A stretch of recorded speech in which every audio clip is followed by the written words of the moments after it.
Released by Nautilus in 2004 on the PlayStation 2, Shadow Hearts 2 Covenant would be a direct sequel to Shadow Hearts. Written and directed by Matsuzo Machida, the game would continue the story of Yuri while refining the combat and gameplay of the series. The story only gets larger from here, so let's cut it down to size with a recapitation. As the game begins, the year is 1915 as World War I ravages the European landscape. A German army unit led by Lieutenant Karen Koenig enters Domremy La Pucelle when they are attacked by a demon and helplessly slaughtered as their weapons are proven to be ineffective. However, the demon suddenly saves Karen's life from an accidental explosion, turning and walking away peacefully as it reverts into a young man. When she makes her report to her superior officers, they believe her demon sighting, as during their push against Western forces, the Empire has repeatedly failed to claim that small village for some reason. The village itself is of no strategic value, but it cannot be allowed to resist, so they order Karen back to the village along with Cardinal Nikolai Conrad from the Vatican to destroy the demon. Nikolai shows an astonished Karen that magic and monsters are real, as Karen shares she sensed a strange feeling of sadness from the demon and is introduced to the ever-watchful Judgment Ring. Retrieving the Holy Mistletoe artifact, the ultimate tool for exorcising demons, they return to Domremy, somehow infested with hostile toys, where Nikolai calls out the demon to assume his true form. Greeting him as Yuri the Godslayer, Nikolai has Karen's men killed outside as he reveals his true intention to kill Yuri, who in turn wants Jean released, the little girl the Cardinal brought as a hostage. Nikolai says he was originally assigned to hunt down Albert Simon and learned he was beaten by a demon who also went on to defeat the god Albert brought down to Earth. Nikolai says his secret society, Sapientes Gladio, wants Yuri dead as a potential threat, and reacting to this, Karen pulls her gun on Nikolai, demanding they release Jean too. Karen shoots at Nikolai's henchman Lenny as Nikolai charges her, but Yuri beats back the Cardinal, though is stabbed by the Holy Mistletoe. To his surprise, Yuri's power ruptures as it floods out of him uncontrollably and completely shuts him down. Passing out, Yuri recalls how Jean was one of the villagers who was kind to him as he protected them, alongside Jean's unusual hound named Blanca. As it turns out, Yuri also buried his girlfriend Alice in this village and continues to defend it alongside Geppetto, Alice's uncle, against the horrors of the war.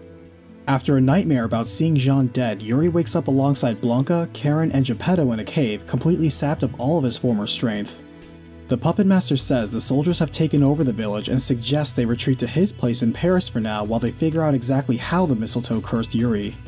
As they travel, Geppetto observes that not only is Yuri stripped of his fusion ability and spells while being much more vulnerable, but also his soul has become unstable and he's leaking malice energy that attracts monsters to them.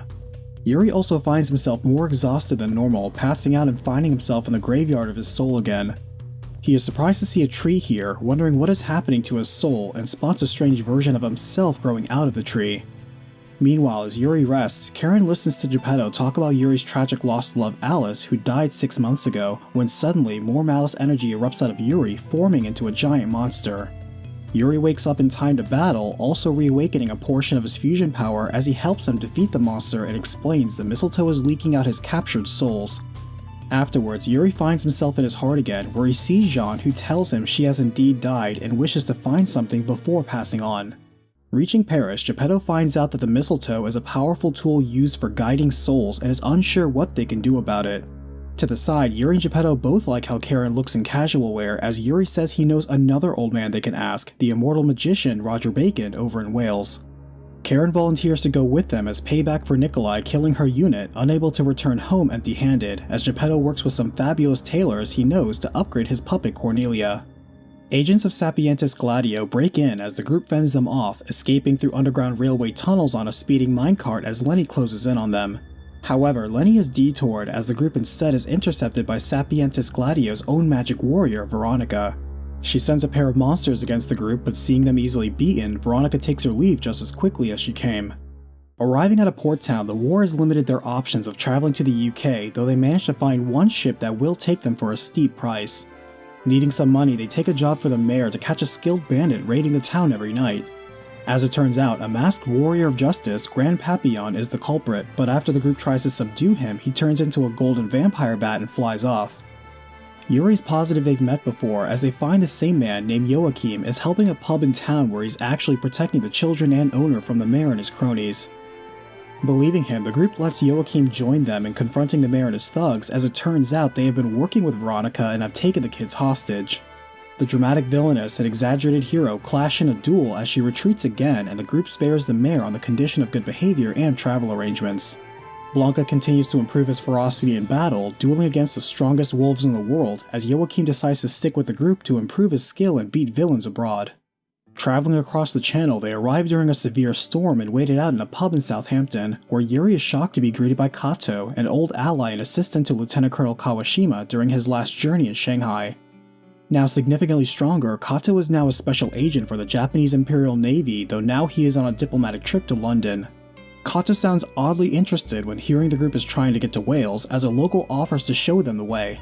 Later, Yuri tells Kato how Alice died, as he learns how Lieutenant Colonel Kawashima died in Kato's arms too, though Kato is also surprised to hear of the society chasing Yuri. That night, Yuri hears from Jean's ghost that she was looking for Yuri's happiness in his heart but cannot find it anywhere. She points out he is trying to live for Alice's sake and knows he's just drifting along joylessly. Meanwhile, Joachim is thrilled to find his wrestling teacher, the Great Gamma, in town as well, continuing his training in the combat arts and teaching Yuri you can turn anything into a hammer if you use enough force. Moving through a collapsed mine, Yuri leads them to Wales and the site of their final battle against the gods 6 months ago. However, they instead find Lenny waiting for them, explaining that Nikolai already saw this move by them and captured Roger, letting slip he's in Florence, Italy. After they beat down Lenny again, they receive an applause from a gentlemanly explorer named Thomas, who says he witnessed them kidnap Roger, showing them a motion picture he took of it. He adds he also has business with Sapientes Gladio, saying he is part of another secret group intent on discovering its leader. To prove he is not an enemy, he directs them to a fortune teller in Florence he knows named Carla, who used to be connected to the society and can help them. Finding her shop, they are entranced by Carla's star reader and dancer, Lucia, and her unusual magic, though Carla demands a task from them before she gives them her help. Sending Lucia with them to retrieve a flower they need, the dancer brings them to a mansion haunted with deadly monsters inside and filled with overly complicated doors, keys, and trap systems. Luring them into the lair of a monstrous cat, they end up saving Lucia from her own trap, as she says Carla thought they were hitmen from Sapientes Gladio trying to kill them. Carla apologizes for the confusion, sharing her history with the group and telling them where they can be found in this town. Feeling adventurous, Lucia joins the group as they raid the society's hideout, but they are ambushed instead by a barrage of explosions from an airship as they are greeted by Nikolai and Lenny. The Cardinal says it's been 2 months now since Yuri has been cursed and adds that Roger has been moved to St. Marguerite Island and offers to release him in exchange for the emigre manuscript, knowing he helped hide away the forbidden tome. As Nikolai flies away, Yuri explains to the group that 10 years ago, 3 ancient tomes were stolen from the Vatican. The Pulse Tract, which can incarnate a god from the soul of the earth, the Relie text that can summon a god from beyond the stars, and the emigre manuscript, which creates life from death. With Roger, Yuri sealed all 3 reality-warping tomes, and the manuscript is deep within a fissure near Roger's observatory, guiding them to the underground ruin. Pushing past the puzzles and sentries Roger set up to protect the manuscript, Yuri picks up the tome and is forced into his own mind where he thinks of Alice and ponders the ability to bring back the dead. Heading to St. Marguerite's Island as instructed, they enter an abandoned prison and walk into a trap that poisons everyone except Blanca with paralyzing gas. Veronica reveals this was her doing, as Nikolai claims the emigre manuscript and the group is imprisoned. Veronica also reveals she was a student of Carla's too, a fellow pupil alongside Lucia, as she subjects them to electrocution and other torture. Meanwhile, Nikolai is wary of the contents of the manuscript but leaves in order to deliver it to his master, as Blanca slips around security patrols and defeats Veronica's pet familiar to free the group. Hearing Roger is being held here in a special cell, they find him just to be cornered by Lenny and Veronica. After beating all of Lenny's gang, Veronica goes on ahead while Lenny transforms into a powerful giant monster to deal with the group, but falls over the edge upon defeat. Roger is freed and updated on the situation as he tells them the Sapientes Gladio used to be an idealistic and harmless religious group until it was corrupted and turned into a terrorist organization by its current leader. In fact, they captured Roger not only for the manuscript but also for the airship he built, outfitted with a cutting-edge nuclear fusion engine. Piloting the Bacon jet himself, Roger says Nikolai is headed to Petrograd, Russia, where the leader of Sapientes Gladio, Grigory Rasputin, is plotting to take over the Russian Empire. Meanwhile, Rasputin finishes personally debriefing Veronica as he prepares the next stage of his plans, fully aware Nikolai is also moving against him. At the same time, a young Princess Anastasia in the castle is eavesdropping on Rasputin, distrustful of him and wishing to expose his schemes to her father. With her special camera and unique magic to summon the powers of monsters she photographs, Anastasia tails Rasputin, but is caught while overhearing his assassination plot. Rasputin tells the princess she and her whole family will die, sending a monster to chase after her. Just in time, Yuri arrives to destroy the feed and save Anastasia as she says it was summoned by Rasputin, surprising the group. Learning she is the royal princess and of Rasputin's plot, they follow her as bodyguards, while at the same time Nikolai presents the manuscript to Kato. In exchange for the manuscript, Kato promises Japan will ally themselves with the next emperor, wishing to meet with Rasputin personally. Inside the castle, the group is permitted entry by Rasputin, who greets Yuri as the Godslayer, aware of the group's actions, and invites them to face him at the shrine to the north. Anastasia explains that ever since the monk healed her deathly ill brother Alexei, her mother has followed his every word and allowed him greater control over the country. She also recognizes her father as a kind but weak leader that allows his ministers to run things and his people to be oppressed. Suddenly, a sleep spell sweeps through the palace and Lucia recognizes this to be Veronica's work. Hurrying to confront Rasputin, they see Veronica has Alexei hostage as the Mad Monk declares that if Russia were led properly, they could take over all of Europe. He points out the people of this country are at their limit and a revolution would spark even without him, something the princess knows to be true. His plan would spare the most lives with just the price of the royal family's blood, adding that there is nothing Yuri can do about it. Yuri tries to strike back but is ineffective as Rasputin activates the mistletoe within Yuri, quickly knocking him out. The rest of the group cannot pierce his defenses either as he reveals he wields the power of a monster and jeers at Karen that her hometown has been destroyed. Smirking, he hypnotizes Anastasia to point a knife at her brother while calling in her mother and suddenly frames everyone to be the assassins, forcing them to flee with the princess. Roger tells them this is a good time to leave Russia and was planning on taking them to Turkey anyway to meet someone who should know everything about Sapientes Gladio. The original founder was a missionary named Jovis of the Greek Orthodox Church, and Roger thinks the great sage knows the secret to Rasputin's power. Along the way, the group is met again by Thomas, who reveals he is actually Edward Lawrence, agent of the British Intelligence Bureau and a contact of Roger's. The group is brought to Jovis, who explains he once took on Rasputin as his disciple but was overthrown when the monk gained tremendous power through a soul pact with the king of demons, Asmodeus. However, Rasputin's will was not strong enough and the demon devoured his soul, now using his body to seek destruction of this world. Only a being of equal power can stop Rasputin, and to this effect, Jovis's friends sought to bring in an outside god while also making a soul pact with Ammon. Confirming his friend was Cardinal Albert Simon, Jovis says the soul of Ammon sealed within Yuri is the key, as Albert's linked soul is sealed within him too.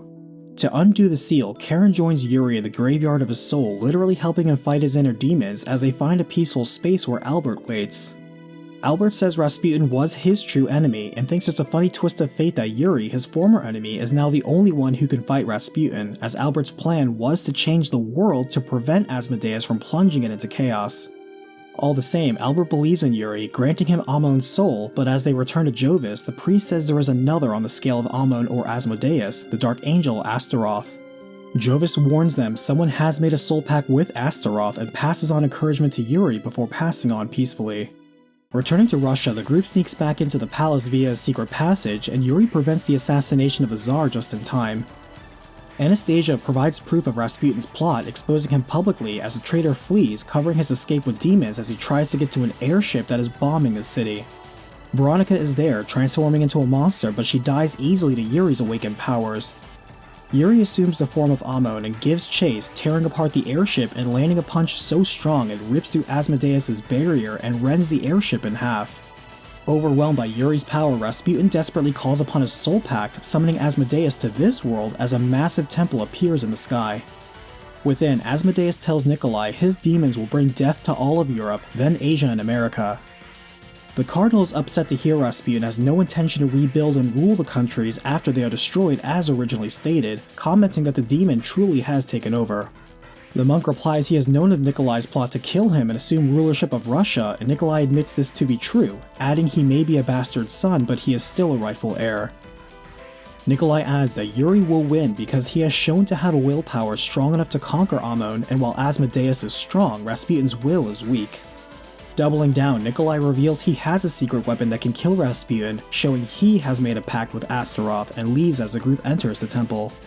As the group confronts Rasputin, the monk tries to disable Yuri with a mistletoe again, but it has no effect anymore. Drawing upon the power of Asmodeus, Rasputin ascends into a powerful demonic form, but is shocked as he falls to the strength of human will before him. Unimpressed, Yuri tells Rasputin that Albert was stronger, and chuckling, the monk replies the mistletoe was actually meant for Albert, as its real effect is killing the soul by erasing one's thoughts, will, and memory. The monk tells Yuri it's only a matter of time before his personality is lost and he will live on as an empty shell, a fate worse than death. As he dies, he tells the group Nikolai is headed to the Vatican, where he plans to release the mouse energy locked in a Poinia tower. The temple begins to collapse as the group jets away towards Nikolai, who seeks to increase the amount of rage and violence in the world.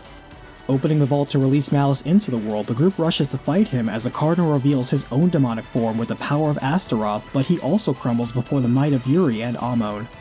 Before they can finish Nikolai, Kato enters to close the door to darkness again, saying Nikolai is under his protection as an ally to Japan as the next ruler of Russia.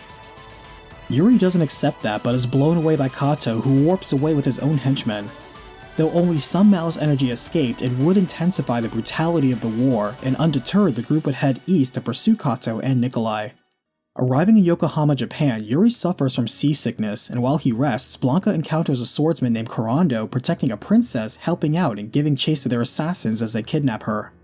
After Yuri recovers, Anastasia falls in love at first sight of Kurando, and the group decides to help Blanca as the wolf leads them to her location on board a Japanese naval destroyer.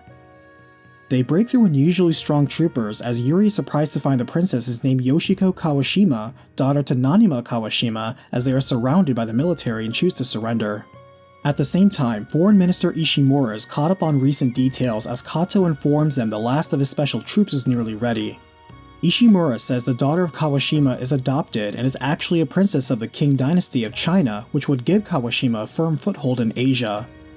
To prevent this, he sends Sorcerer Garan after Kawashima, who warns him about Kato as Kato wakes up a unit modeled after his lost love Yoshiko, now named Oka. She is introduced to the other special troops called Mutant Apes as Oka sees no evil, Hien speaks no evil, and Raiden hears no evil. After a few days, Kawashima manages to arrange for the group's release, partly in thanks to Anastasia being a Russian ambassador. Anastasia also changes Karen's name to Anne on their papers to hide that she is German, and Yuri remarks that was his mother's name, who was also from Russia. Kawashima says he was in town to visit a special grave, and joining him, the group senses something very off about the cemetery. Suddenly, Kurando collapses but then rises up to attack the group, revealing he has a fusion ability like Yuri. They knock him back to his senses as Kawashima and Yoshiko are missing, and Geppetto senses they are trapped within an otherworldly boundary. Making their way through the misty maze, they find this to be the work of Garan, and after fending him off, they are released from the illusion. It turns out, Kawashima is here to visit the grave of his daughter, the true Yoshiko, and confirms it was the same Lieutenant Colonel Yuri knew and worked with in Shanghai.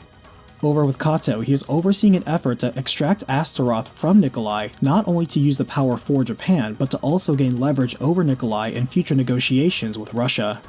Unfortunately, they are struggling to find a suitable vessel able to contain Astaroth's soul, as the test animal they channel some power into morphs into a wild demon instead that teleports away. Meanwhile, Kawashima tells Yuri how 22 years ago, when Yuri was 3 years old, he was actually the master of Yuri's father, Ben Hyuga, and was told how Ben and Anne would be going to China to raise their son as part of their deadly mission to take down Dehuai. Yuri reflects how he lost his parents to Dehuai 7 years later, and Karen shares how she understands how hard his father fought for his family. Yuri struggles to recall what his mother looked like, but knows she met his father in Japan and it was love at first sight for her. He adds it was his mother that named him Yuri, and jokes that it was after her first lover. They are interrupted by an escaped demon that teleports directly to Yuri, who senses Nikolai's spirit from it. They defeat it, but it suddenly disappears again as from its spilt blood, smaller versions materialize and multiply. Kato's super soldiers arrive to try and capture the monster, but it proves too much for them as it continues its rampage. Wishing to appraise the party's power, Kato then approaches the group, asking for a truce to work together and fight the monster, called a Shoki. After they succeed through their uneasy alliance, Yuri demands to know where Nikolai is, and instead, Kato warns him to leave Japan now before he digs any deeper and his soul is in danger. All the same, Kato tells him of the Army's Hojo research lab where Nikolai is being kept, sharing that if Yuri comes, they will have to fight. Later, Kawashima says Ishimura is the man controlling the cabinet and running things, commanding Kato and forming his own private army called the Iron Soldiers. He adds the monster was probably an escaped experiment as the lab is known for doing all sorts of shady weapons research. To the side, Yuri understands that Ishimura may have his own political plans, but is positive Kato is planning something of his own too, sharing that Oka was identical to Lieutenant Colonel Kawashima. Thinking to look into it at the Hojo lab, they grab disguises and sneak in, finding where Nikolai is being held captive. They witness the lab scientists fry Nikolai's mind and degrade his ego without destroying his body, resulting in Astaroth taking control over the Cardinal's body completely unchecked. Now too powerful to be contained, Astaroth breaks free as Yuri comes out to greet him, but wishing to avoid a fight with Amon, Astaroth teleports away with Kato and his team giving chase. Infuriated at his lab being destroyed, Dr. Hojo attacks the group personally but fails, and elsewhere Ishimura has no idea why Yuri, whose father was not only Japanese Secret Service but also a fellow disciple of Kawashima and a personal best friend of his, is opposing him so much. Later, Kawashima tells Kurando to join Yuri's group and tells Yuri to return to Katsuragi to find someone waiting for him that will help him. Reaching the Holy Mountain, the group is pulled into another of Garan's shadow realms, escaping by finally ending the sorcerer in his demonic form. Arriving at Inugami Village, Kurando says this is his hometown, as he is told his mother has just had a deadly premonition. His mother Saki is also leader of the Inugami clan, revealing in the Mystic Waters the way forward, showing them Kato and Astaroth at Mount Fuji. However, Astaroth detects the scrying, possessing Saki and invoking her monster fusion power like Kurando, though the group is able to safely break her free. Recovering, Saki tells Yuri he looks so much like his father, knowing so because he was her brother, making her Yuri's aunt and Kurando his cousin. She adds that for thousands of years the Hyuga and Inugami clans have been protectors for Japan against evil spirits in various roles, using powers like fusion that their bloodlines share. For now, Astaroth is in Mount Fuji, gathering strength on a powerful ley line where it is said to harbor the power of immortality. She suspects he also intends to cause a cataclysmic eruption, urging him to come back safely, as she has a lot to talk about with Yuri and Karen too. Heading to the Immortal Mountain next, they find Kato and his mutant apes defeated as they see Astaroth encased in crystal. Kato warns them the demon's claws are laced with malice as it emerges in a new ascended form. Together, the group manages to edge out a win as Asmodeus subsides and Nikolai regains control. Furiously, he lunges at Yuri, crying out for revenge for his ruined plans and reactivating the mistletoe's curse, but Kato punches him away. Grabbing a sharp object, Nikolai then turns to stab Kato, but Oko leaps in to shield him, taking the deadly blow instead. Outraged, Kato grabs Nikolai by the head and snaps his neck, killing him instantly. Though she knew she was made in his love's image, Oka confesses she loves Kato for herself, glad he is safe as she dies in his arms just like Yoshiko did. In the graveyard of his soul, Yuri hears Alice's voice but is unable to find her as he wakes up 3 days later in Katsuragi and is told Kato is waiting for him at Yoshiko's grave. Saki confirms Astaroth is dead too, averting the natural disaster, but now a great sorrow darkens the sky as Kato is poised to lash out in mournful rage. Yuri still considers Kato a friend, understanding the anguish he is going through and meets with him alone. Kato relates how he feels absolutely gutted losing his love twice and with it his dreams as he doesn't care anymore, telling Yuri where Ishimura is and handing him the emigre manuscript. He tells him to have Roger help him use it to bring Alice back, telling him they are no longer friends after this and he seeks to end the world now by his own hands and without a dark god. Wishing him well, Kato walks away, telling Yuri his plan is in the manuscript and he invites Yuri to stop him. First, Yuri goes to meet Ishimura, the mastermind behind all of this, as the foreign minister greets him as Hyuga's son and admits he was using Nikolai to start a war in Russia to protect Japan from the West. Otherwise, the West would march all over China, Korea, and Japan as things currently stand. With Russia shouldering the war, it would buy time for Japan to come in and relieve them and stand up to the West while also becoming ruler of all Eurasia. Yuri says that will start a second world war, but Ishimura declares it is a means to an end, and as Yuri winds up to beat him down, Ishimura's grandson rushes to his grandfather's defense. Yuri pushes the boy away as Ishimura begs for him to be spared, but Yuri spits back the man who has ordered the deaths of countless innocents to die, including children, and ignored their pleas, gets no mercy from him. As he beats up Ishimura, cursing the man and his selfish ambitions, Yuri stops and suddenly breaks down sobbing. Returning to Katsuragi, Yuri confesses to Roger that even though he wanted to kill Ishimura, he couldn't, knowing that the man, despite all his crimes, was fighting for what he believed in, his country and his grandson. His grandson's conviction made Yuri pause and think about what exactly he was fighting for, and Roger suggests his journey is for Alice and the dream she had for this world. With a firm resolve, Roger says he can try and bring Alice back with the emigre manuscript and Yuri's help, and without hesitation, Yuri agrees. Meanwhile, Saki talks to Karen in private, getting her to admit she loves Yuri despite knowing he's still in love with Alice. To this, Saki replies that Yuri, despite his efforts, cannot escape his destiny, and says that Karen has an unavoidable destiny as well, handing Karen a picture of a 3-year-old Yuri with his parents, Ben and Anne, to show her exactly what she means. As the group heads back to England to begin the ritual, Joachim checks in on his friend's tavern, finding his little sister Hildegard there, who wishes for him to make up with their brother Keith and return home. As it turns out, Joachim is the eldest brother of the Valentine vampire siblings, once hearing of the adventure Keith had with Yuri and now devoted to the journey he is on now. Later, Yuri takes Karen to visit Alice's grave, choosing to give her the cross necklace he once gave Alice, saying it originally belonged to his mother and wishing for her to remember for him in case he loses all of his memories to the curse. Arriving at the Queen's garden, Roger explains that 15 years ago when Queen Victoria died, there was a plan to use the emigre manuscript to resurrect her, but the Vatican seized the tome before they could invoke it. The tools to perform the ritual were left at this villa, but Roger sees someone came here recently and took some of them, likely Kato when they first met in Southampton. Grabbing the catalyst they need for the ritual, they return to Roger's place, where Yuri and Roger both tell the party that if they turn into uncontrollable monsters during the risky ritual, then do not hesitate to kill them. As they begin, Roger says Kato did not use the true ritual, as he actually cloned Yoshiko from a hair follicle and used the emigre to manipulate time to quickly grow her, which is why Oka was not Yoshiko nor have any of her memories. However, their ritual truly pulls Alice from the moment she died, though no one has ever successfully called the right soul into the prepared body, so all failures so far have resulted in the creation of nightmarish monsters. At first, the ritual seems to be correctly rebuilding Alice, warping time and calling her soul, but then the catalyst breaks and the vessel begins to crumble away. Before it disintegrates, the voice of Alice calls out to Yuri, expressing her love as he does the same, and the experiment fails, though with this, Roger figures out Kato's plan. With this magic, Kato is planning on creating a warp in the fabric of time-space in order to go back in time and destroy the world as they know it by rewriting the past. He'll need a place on a ley line with a strong magnetic field, so they go to consult Saki, though along the way, Yuri is called to the graveyard of his soul again. Jean reveals Yuri cannot find happiness simply because he hasn't decided what happiness means to him. She also mentions Yuri's soul is going to die in a short amount of time and he will lose himself. However, she feels if he figures out what truly makes him happy, he can beat the curse and save himself in a manner of speaking.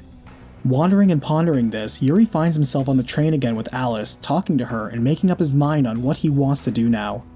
Saying he has one more thing to take care of before returning to her, he returns to reality a bit more relaxed as Saki helps him find Kato at the stone platform in Asuka, an altar to the god of destruction. To the side, Yuri tells Karen he's come to peace with the death of his soul, and while he is still himself, he will finish the fight. Karen then confesses her love to Yuri, knowing he loves Alice and is not asking for his reply, just glad to have said so. Preparing for the final battle, the group conquers the Mirror Castle, once home to Gilles de Rais, and confronts the memory of Albert Simon to unlock the true power of Amon. Geppetto discovers the grim fate of his best pupil within an abandoned mansion filled with haunted dolls, one of whom contains the soul of a demon as an effort to bring back his dead daughter. The old puppeteer can relate as Cornelia is modeled after his own daughter who died very young, defeating the demon Baal thanks to the protective spirit of the real Cornelia within his puppet. With Karen, Yuri bumps into old ally Marguerite in Paris, working undercover as Malkovich again while confronting his fear of ghosts and a ruin full of regretful spirits, helping them pass on. Karen even finds the spirit of her grandmother, who asks Karen to stop blaming herself for the destruction of her home and to live for herself now, free of the military, family, and obligations.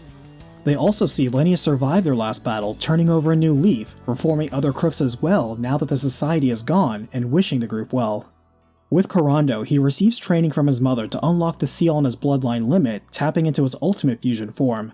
Though, after he clears his coming-of-age rite of passage, Saki approves and arranges an engagement of her son to Anastasia without him knowing.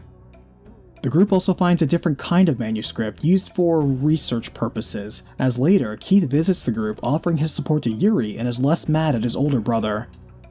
Elsewhere, Agent Lords proposes to Lucia, planning to retire after one last mission, and she accepts. Finally, Blanca defeats his father in the Ultimate Wolf Hunter to become the true alpha as Joachim surpasses his master in technique, mystique, and manly physique. Unfortunately, time is running out for Yuri as he viscerally experiences his memories being sucked out of him just as his father comes out to greet him, and Yuri observes he really does take after his father's looks. Ben tells his son how proud he is of him and the fact he walked his own path, and Yuri says despite his faults, he has no regrets over the life he lived. Ben wants to see Yuri's true power for himself as the father and son duel, and Ben is impressed with the results, repeating he has always loved Yuri and Anne. Making final preparations, the group defeats the wits and power of the mighty King Solomon and march forward to confront Kato, who says he intends to remake the world by bringing them 100 years into the past. There, he will guide the world into a new future as he initiates the magic to summon a giant bell named Yoriwara, Vessel of Yamato, where after 108 bell tolls, time will be warped. Ascending the massive innards of the vessel, Yuri also speaks to Jean again, saying he has found out what makes him happy, and she is glad, as happiness is something only you can figure out for yourself, not something other people can tell you. Content with his answer, she adds that Alice was happy too, and finally passes on for herself. With no regrets holding him back, Yuri and the group defeat the rest of the mutant apes and face down Kato at the top, who summons the spirits of the apes as armaments to empower him in his demonic form, Susanoo. Defeated by his friend, Kato tells Yuri he's glad it ended this way, and tells him the vessel will disappear within the time warp with no way to escape, asking him to pray for the world he wants. Kato thanks Yuri as he dies, as the group combines their words and prayers to steer the space-time distortion and disappear one by one, returning to their places of happiness. The mistletoe's curse finally takes its toll on Yuri as he thanks Karen before she leaves, and Yuri hears the voice of Alice understand that the only way Yuri could protect his soul and memories was to die as he is now. Alice agrees with him, and Yuri smiles as he allows the destruction of the vessel to impale him, killing him and shattering his malice pendant. Within the graveyard of his soul, Alice visits the Yuri in the tree as it wakes up with all of his memories intact, extracting him as the two are reunited. As the game ends, Geppetto returns to a peaceful life with Cornelia, Corando and Anastasia live a happy life traveling together, and Joachim attains the stardom in wrestling he always wanted. Elsewhere, Lucia returns to Carla, and Blanca goes to live with Yoshiko in Kawashima. Meanwhile, Karen arrives in 1887 inside the capital, where she is found by a young Ben Hyuga, who finds the photo she received from Saki, revealing she will fall in love with and marry Ben, becoming Yuri's mother. For Yuri, he arrives in 1913, right before the events of the first game, but this time with all of his memories of the old world, as the spirit of Alice tells him this was when he was the happiest. Eager to start his life over and create the future he always yearned for, he smirks as he gets ready to board a fateful train. Shadow Hearts 2 Covenant has enjoyed the success of selling over 240,000 copies worldwide.